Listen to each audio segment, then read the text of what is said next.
Isang mabiyaya at masaganang araw po sa atin lahat. Welcome back po dito sa ating YouTube channel, Tagapanood TV.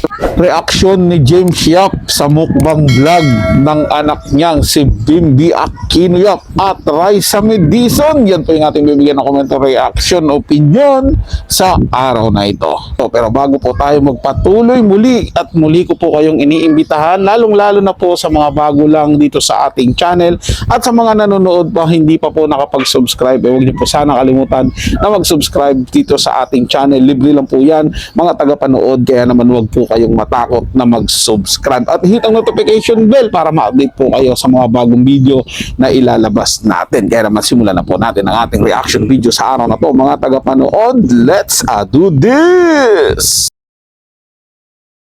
James Yap kinilig sa naging mukbang vlog ng anak na si Bimby at Raisa May.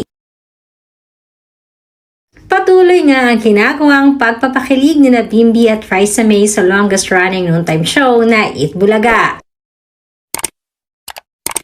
Sadyang mukhang itinadhana na magkaroon ng muling pagkakataon ang kanilang tambalan noong sila ay bata pa. Kahit noon pa man ay very vocal naman si Miss Kris Aquino sa kanyang pagtawag bilang manugang kay Raisa, na madaming hindi nga nag-akala na magmamanifest ito sa kasalukuyan. Kaya naman maging ang mga dower cards ay sobrang tuwang-tuwa rin para sa kanilang dalawa. Araw-araw nga ay madaming netizens ang nag-aabang sa mga kaganapan ni na Raisa at Bimby.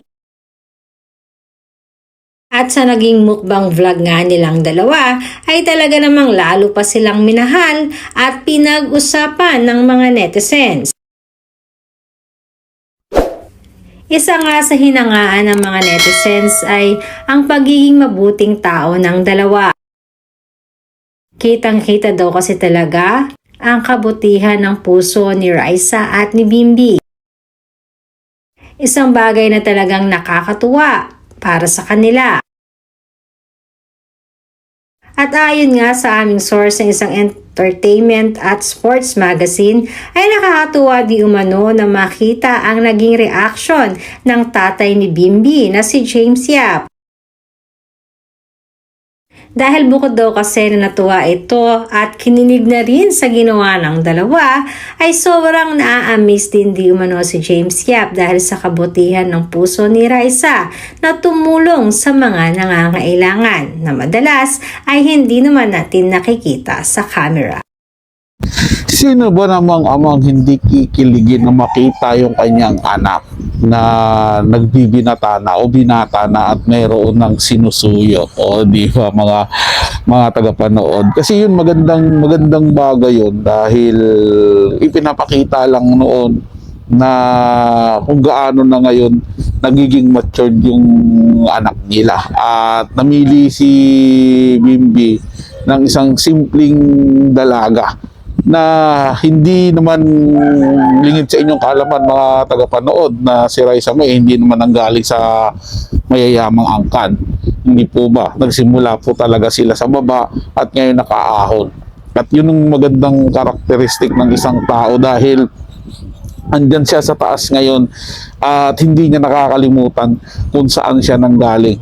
Di ba? Nanatiling nakatapak yung paa niya sa lupa. At maganda rin yun dahil si Bimby naman hindi naman talaga nanggaling sa baba. Kung dun, nasa taas talaga yan siya, mayaman yung ang kanila.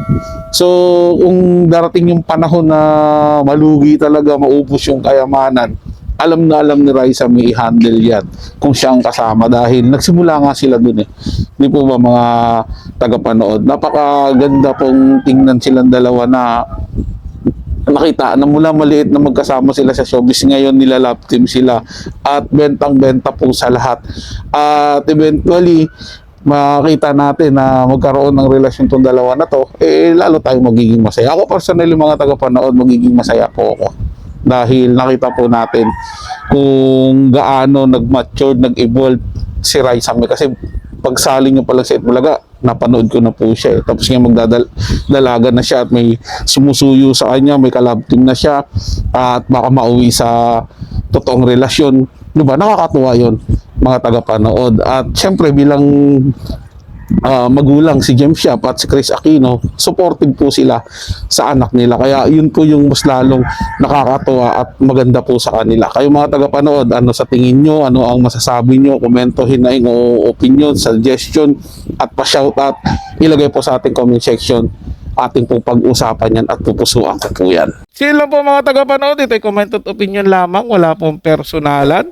Paalam po at mabuhay po kayong lahat. Maraming salamat po sa inyong panonood.